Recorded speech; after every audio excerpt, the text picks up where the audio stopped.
If anyone had any doubts regarding this ayah could be referring to something else, Rasulullah made sure he included in the khutbah. He said, "Oh people, indeed Allah subhanahu wa ta'ala has completed this deen of yours with the imamat of Ali ibn Abi Talib alayhi salatu wassalam."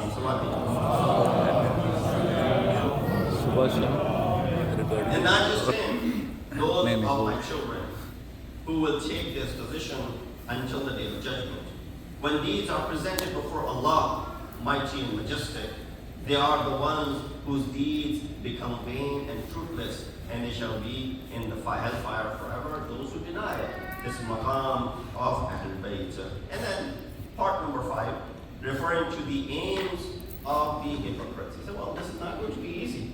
There will be hypocrites who will stand up on the way. Just like the ayat of Quran says, Wallahu ya'asimuka minan nas, Allah will protect you from the hypocrites. There will be those who will stand in front of this announcement. So what does he say? He said, Ma'ashara nas, aminu billah, wa rasulihi, wa nur alladhi unzila ma'ahu, min qabli an natmisa wujuhan, fanarudduha ala adbariha. O people, believe in Allah and His Messenger and the light that was sent down with Him before we alter faces and then turn them into their backs or curse them as we have cursed the Sabbath breakers. Making reference to those who did not fulfill this duty in the time of Bani Israel. He said, Billahi ma'ana bihadhihi al-ayah illa qawman min ashabi. Don't anyone think that this ayat is referring to some remote group of people. No, I'm speaking about who? He said, by Allah, no one is intended by this letter,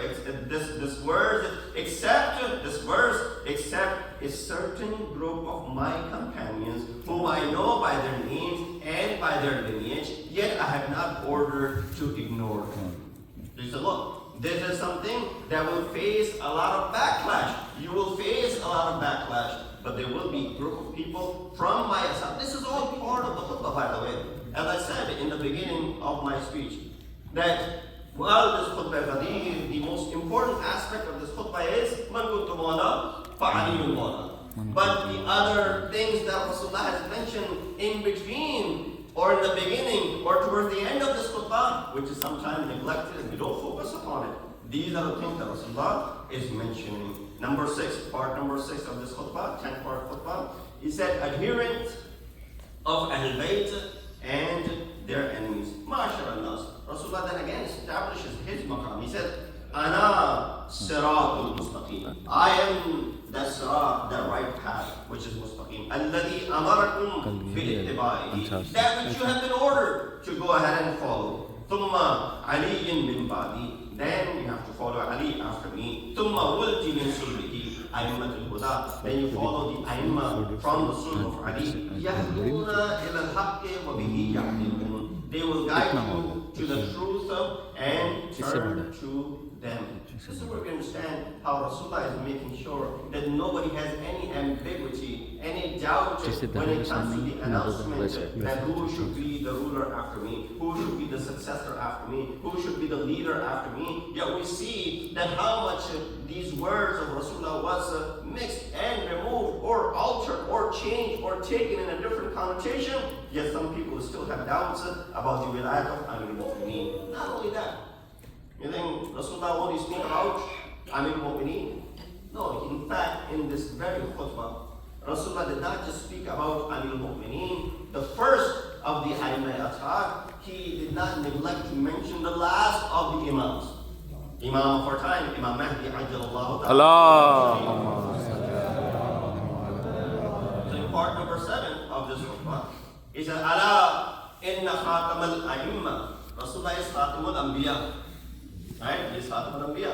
He said, Ala inna khatam al-a'imma minna al-qa'im al-mahdi. Know that the seal of the leaders and the imam from us shall be the Qa'im, the Mahdi. He shall most certainly prevail over all religious methods of all. He shall definitely be the avenger against the oppressors. He shall surely be the conqueror of the strongholds and their demolisher. He shall be indeed the destroyer of every polytheistic group. He shall be the obtainer of vengeance for the blood of the representatives of Allah subhanahu wa ta'ala. And Rasulullah goes in mentioning different accolades and tributes of Imam of our time. Part number 8, exhorting people to give their pledge. Now, announcements have been made. Imam Ali has been mentioned, Aimma Azhar have been mentioned, and as well as Imam Mahdi has been discussed. Hypocrites also have been highlighted thus far. Began with his wahdaniyat, Allah's wahdaniyat. He spoke about his maqam and the command that he has received. Now comes the part, this is where physically you have to acknowledge all of this. What I have just said, kind of like, not that I'm putting myself anywhere close to what Rasulullah, but when we speak from the minbar, the expectation is sometimes your speech is informative. You just take some information and you go away. Sometimes the speech is influential. Meaning what? My words, if I'm trying to influence you into believing something, they'll settle down and you'll show, yes, this is something which I believe, and because this is throughout the history in accordance with our beliefs, and as well as it is authentic, for example. And so you go ahead and you believe in it. But we see that this is where Rasulullah puts it into practical practice. He said, now that I have said everything, it shouldn't be the case that you heard another lecture, you heard it in the middle of the heat in the desert, and then you just go back home, oh, Rasulullah had said something. He said, no, let's go ahead and put this into practice as well. Exhorting people to give their pledge. He said, Ma'ashara nas, inni qad bayyantu lakum wa afhamtukum. I have indeed explained to you, and I have indeed made you comprehend God's commands. وَهَذَا عَلِي يُفْهِمُكُمْ بَعْدِي. And this Ali will make you understand after me.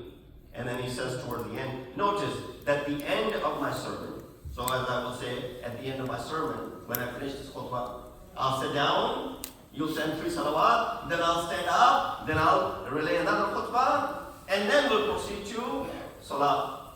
Rasulullah said what? Notice that at the end of my sermon, I shall call upon you to shake hands with me as the oath of allegiance, and to him and the recognition of Ali's authority to shake hands with him afterwards. So this should not just be zabani jama'at. That you heard something, sam'an wa ta'atan, and you'll go away. Now you have to physically also show that you are ready for such a thing. Now we mentioned that part 9, finality of the religious laws and the role of imam.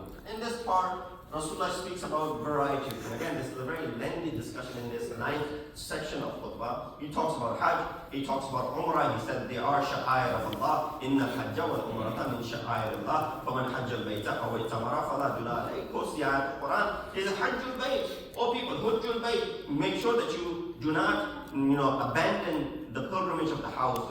For no members of a family went there. This is the thawab. In between relaying the khutbah, Rasulullah mentions what is the reward of performing the Hajj of Baytullah. He said, no, for no members of a family went there except that they became free of need and received glad tidings. So if you want to relieve yourself from the need of anyone except Allah subhanahu wa ta'ala, Rasulullah's recommendation is what? Go ahead and perform Hajj. So do not neglect this Hajj, however hard and difficult it may become. Last part, and inshallah I'll conclude with it. Pronouncing the covenant and taking the oath of allegiance. Now that all has been mentioned, halal and haram has been mentioned, everything has been declared, the actual message has been conveyed, now comes the part. It's ma'ashara nas, innakum aktharu min an tusafiqunani fi kafrin wahid. Oh people, there are too many of you. Or 50,000, 60,000. There are too many of you. After Eid prayers, mashallah, after usually in Jumma we have some, 200 people. But for Eid we have a larger crowd. 1,000 people come, 1,500 people come, and then they all want to shake hands with Maulana. Not just shake hands on the day of Eid, what do you also want to do? You want to hug. So we line up over here, this is the good habit. We have this mu'adha and we have musafa. But then you have 2,000 people. It's going to take some time for everyone to get their turn and go around. Imagine if this was 100,000. You'll be standing there all day long. Plus we are in a nice and comfortable place, so we don't mind doing this. But if you're standing out in the heat, today is very hot. Imagine we say, after the speech is done, we're going to go outside and we're going to shake hands. So that's okay, I'll just go home. I'll just go back to work, for example.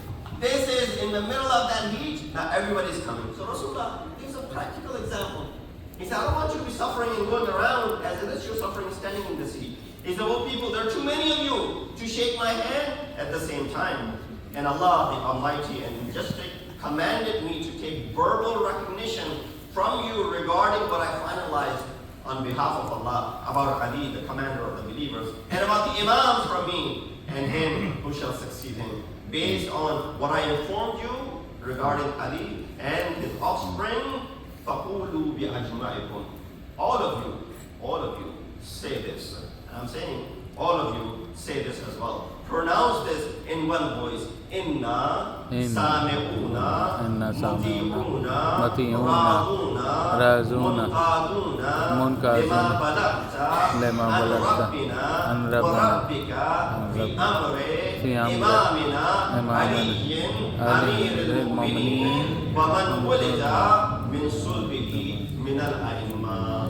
Allah